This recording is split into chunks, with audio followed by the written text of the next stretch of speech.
The cemetery was full, the air quiet except for the scattered whispers of those who came to pay their respects. There I was, Sarah, stuck in my wheelchair, feeling like an island in the middle of a somber black ocean. My dad, John, was there too, cracking jokes as if we were at a backyard barbecue instead of Mom's funeral. Elaine, with her hawk-like eyes, and that smile that never quite reached them, was by his side. She was the nurse who was supposed to make things easier after Mom got sick, but all she did was make my skin crawl. Dad, how can you be laughing at a time like this? I asked, my hands tight on the wheels of my chair. He looked at me, his chuckle trailing off as he wiped a hand across his face. Oh, lighten up, will you? Life goes on. Besides, she'd want us to be happy. Happy? I almost shouted. Mom's not even cold, and you're. Enough, Sarah, he cut me off, his voice harsh. Put a cap on it, will ya? I stilled, the lump in my throat growing. Aunt Grace came over, laying a hand on my shoulder in a bid to calm me. Sweetheart, let's not do this here, she whispered, sounding as tired as I felt. I nodded, watching his dad turn back to Elaine, who was eyeing me like a cat waiting for a mouse to make a move. Uncle George, Mom's brother and always a pillar of quiet strength, joined Aunt Grace by my side. He gave me a slight nod, his face showing the lines that grief had etched deeper. Don't let him get to you, George murmured, handing me a tissue. I'm not, I lied, wiping at my eyes. The preacher was talking now, saying words about God, life, and the hereafter, but it all sounded like static. My mind was elsewhere, on Dad and Elaine, the way they were too close, the way she was with him all the time now, how he needed her support. As people moved to throw dirt onto the casket, Dad's laugh rang out again. It was loud and grating. I caught bits and pieces of what he said to one of Mom's old friends. Yeah, it's rough, but what can you do, huh? Gotta keep on truckin'. I couldn't stay silent. Dad, I said louder than I intended, don't you think you could pretend, just for today? He turned to me, his eyes narrowed. Sarah, don't start. Pretend? That's rich comin' from you, Elaine chimed in, her voice sharp. You're always the victim. I looked at her, feeling the anger rising. What's that supposed to mean? Girls, not now, Aunt Grace said, trying to smooth things over like she always did.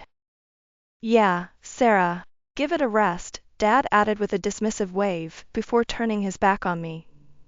As folks started to disperse, I talked with some of Mom's friends and our distant relatives. The usual she was such a good person, and if you need anything, let us know, filled the air. They meant well, I knew that, but their words felt empty. George wheeled me back to the van after it was all over, Aunt Grace following silently. I can't believe him, I muttered as we neared the vehicle. He's always been rough around the edges, George said, his eyebrows coming together. That's one way to put it, I scoffed. Aunt Grace helped me get into the van, her hands gentle. You know he's grieving in his own way, she said. I nodded, though inside I felt a storm brewing. His way of grieving didn't sit right with me, not at all. The ride home was quiet, the kind of silence that weighs on you, heavy as a blanket. I stared out the window, watching the world go on as if nothing had happened. It felt like a betrayal, the sun shining, people walking their dogs, laughing. When we got to my house, where Elaine was now a constant presence, I felt trapped. This was supposed to be home, but it felt nothing like it used to, with Mom's laughter echoing off the walls, her love filling up the rooms. Since the spinal injury, my life felt like a series of unfortunate events, each day bringing a new challenge. I wasn't just learning to navigate my new reality, I was also learning to deal with the person who was supposed to be my helper, Elaine, the nurse. The first incident with Elaine felt like an honest mistake. She had brought me a cup of tea, her hands seemingly unsteady. I remember watching in horror as the cup tilted, the hot liquid pouring down onto my lap. Pain seared through me, not just from the burn, but from the shock of betrayal. It was just an accident, Sarah, she had said, all innocent-like, but her eyes didn't meet mine, and her voice was too even. I wanted to tell her I knew that look, the look of someone hiding something, but I didn't. Instead, I sat there, soaked and scalded, trying to nurse my wound and my pride. The next moment came on a day that seemed just as ordinary as any had been since my accident. Elaine left me alone in the garden, saying I could use some fresh air. That wasn't unusual, but what happened next was. She forgot to close the gate. One moment I was alone, and the next I was encircled by a pack of stray dogs, their eyes on me, growls fill in the silence. Fear clenched my heart as they drew closer. I couldn't move, couldn't escape. Elaine watched from the window, motionless. It took George, coming by for his visit, to rescue me from what could have been a gruesome fate. When I told my parents, especially Dad, about how Elaine had been acting, I was met with nothing but cold disbelief. "You were just seeing things, Sarah. You were angry and frustrated." "I understand that, but Elaine is here to help," my dad had said defensively. I shot back with all the bitterness I could muster. "Is she, Dad? Because it seems like she's doing everything but." His face hardened, and then he said something that left me feeling raw and hollow. "You're just jealous of her. She can walk. She's healthy. You're not."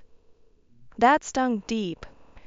It wasn't about jealousy, it was about feeling safe in my own home. And it was clear after that conversation that my safety was less important than confronting an uncomfortable truth. I was alone in this, well, almost alone. I had George and I had my own wits about me. And as the evening drew in, casting long shadows across my room, I realized that if I wanted to feel safe again, to take back some control, I would need to fight this battle myself. It was a terrifying thought, but there was no alternative. The smell of tension was thick in the air as I rolled into the kitchen, my hands trembling at the thought of what I had to say. I could feel my frustration boiling over as I thought about how Dad never showed any love towards Mom or me. He made it abundantly clear that all he saw when he looked at us was money and the inconvenience we represented. "Dad, why do you even stay if you don't care about us? Just for the money?"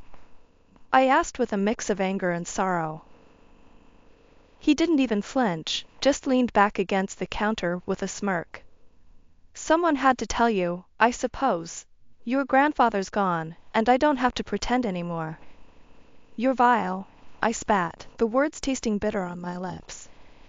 He shrugged, nonchalant. "You know, your mom begged me to tell her why I was always late. So, I laid it out plain and simple for her. I married her for her daddy's money. And now that he's out of the picture, I don't have to play nice." Mom's eyes were drowned in sorrow, but she didn't move, didn't speak. I couldn't understand her silence, her acceptance. "Why do you let him treat you this way?" I asked her, rolling closer, so she couldn't ignore me. She wrung her hands, looking down at them as if the answers might be hidden in her palms. "Because I love him," she mumbled, a broken record repeating the same sad tune. "That's your reason?" My voice cracked, heavy with the weight of my tears. "He calls me a worthless invalid, a parasite, and says I'm just taking up space. How can you love someone like that?" She looked at me then, her eyes rimmed red. "Sarah, love isn't always simple. It isn't always kind." I let out a sob, her words were like knives. She still clung to whatever scraps of love he used to pretend to give her. Meanwhile, every awful thing he said to me, about me, gouged out pieces of my heart, leaving me hollower each time. "You're crying because you know it's true. That's all you are, Sarah. A burden. Always have been." My father's voice cut through the room, each word a calculated blow trying to knock me down further. I couldn't hold back the sobs that racked my body, feeling each word like a physical blow. "Why are you like this?" I choked out. He shrugged, as if my pain was nothing more than a speck of dust to him. "The truth hurts, doesn't it?" Mom finally sprang to life, her voice a whisper, but fierce all the same. "Stop it. That's our daughter you're talking about." He gave a dry laugh. "And she's as pathetic as you are, both of you, under my feet all day." I turned away from them both, my heart splintering into sharp, jagged pieces.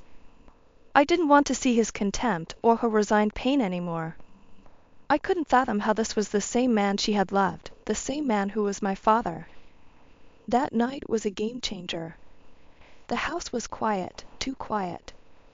I was heading to the kitchen for some water when I saw them. Dad and Elaine from next door, all cozy on the couch.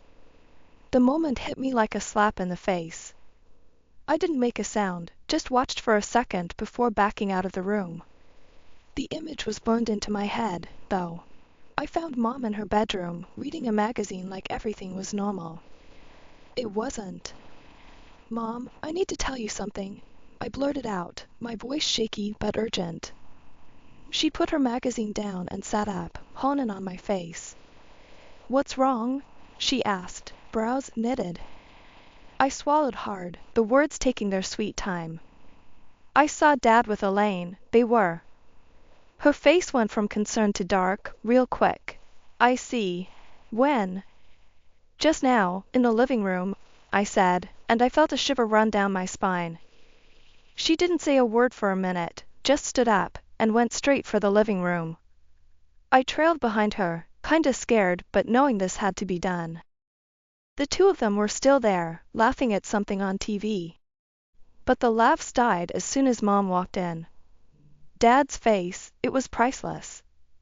"Oh, Sarah, I'll handle this," Mom whispered to me without taking her eyes off them.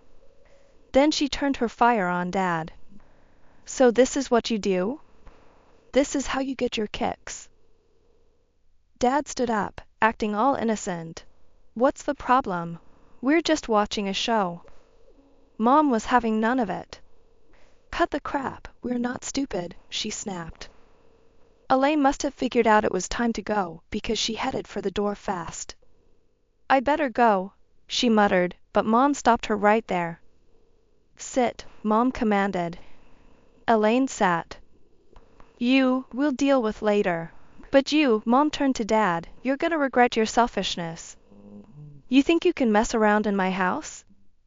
Dad tried to say something, but Mom wasn't done.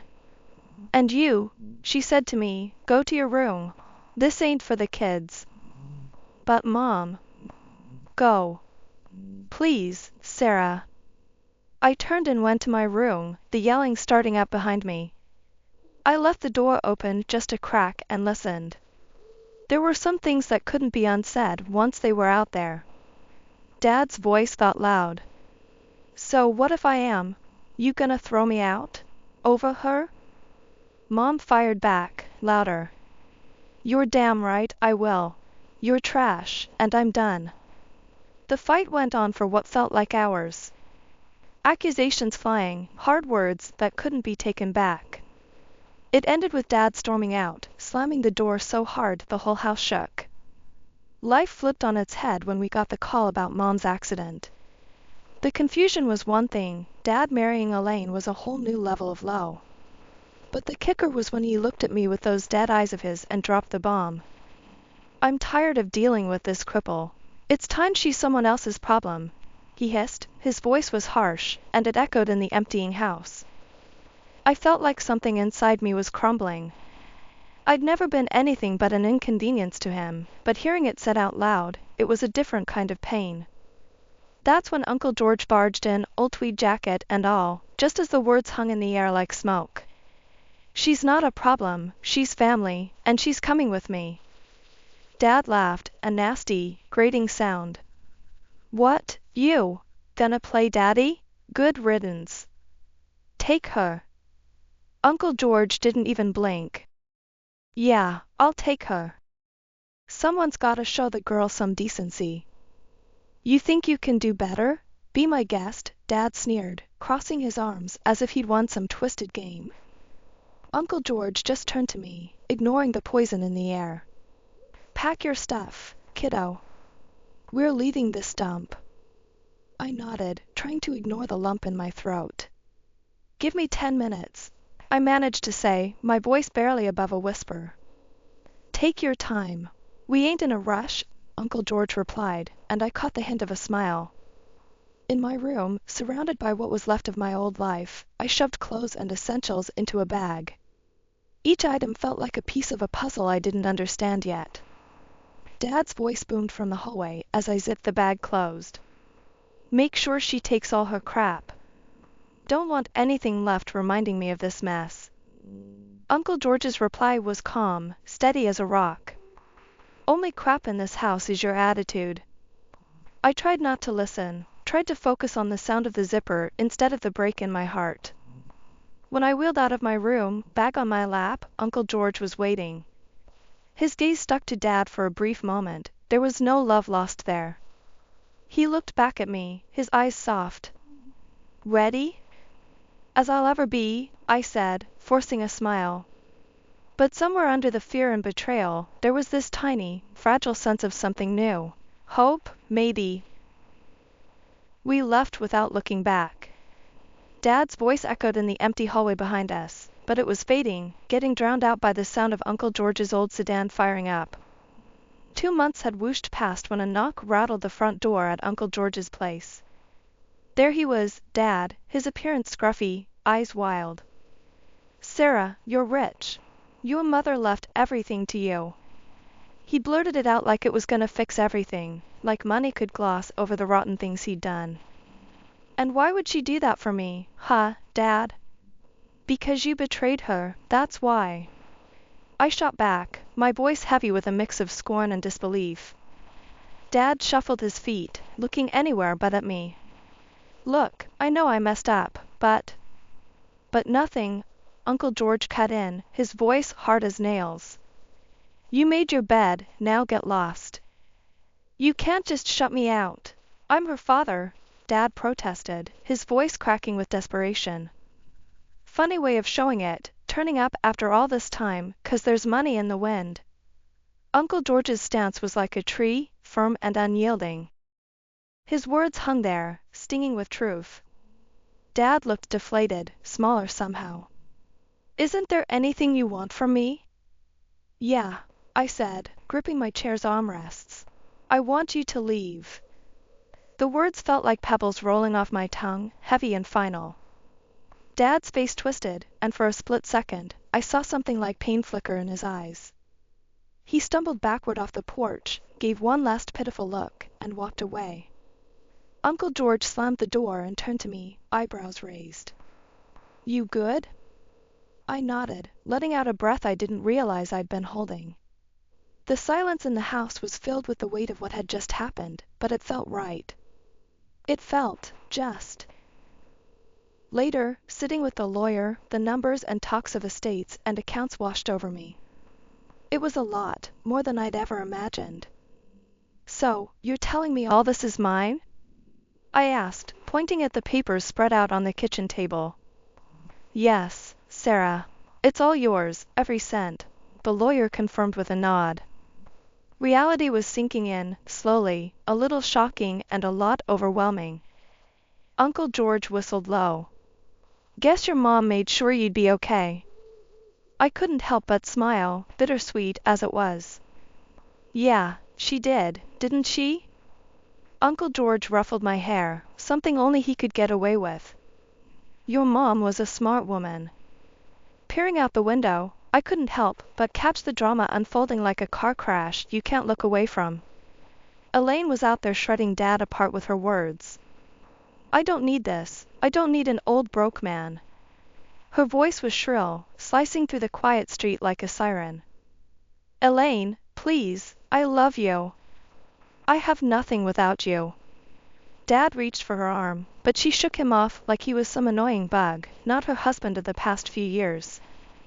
I could almost see his heartbreak from here, the way his posture crumbled. Once a towering figure, now just a crumpled shell. Elaine snorted. Love, don't make me laugh. You're useless to me now. Find someone else to leech off. With those words, she stormed off, her heels clicking against the pavement like a stopwatch, counting down the seconds of Dad's dignity as it crumbled away. Leaning back from the window, I sat down heavily at the kitchen table where Uncle George was doing the crossword, unaware of the soap opera that just ended outside. Elaine's gone, I said bluntly. Figured she would. The woman's got the loyalty of a cat in a fish shop. He didn't look up from his paper. I huffed a laugh, despite the heaviness of the situation. What now? Now.